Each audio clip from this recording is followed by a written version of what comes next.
સવારે તો નક્કી કરવું હોય કે વહેલા ઉઠી 5 વાગે ઉઠી અને 5 કિલોમીટર દોડવા જાઉં.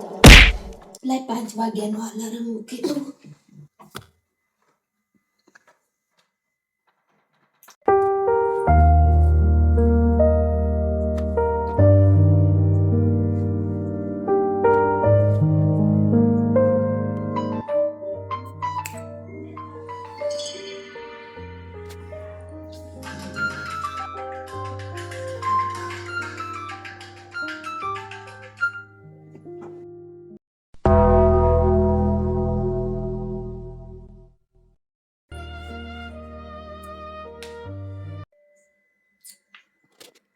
આમે ઊંઘમાં તો કેલેરી બંધ થાય જ છે, તો દોડવાનો શું ફાયદો? ખોટી હેરાન થવું.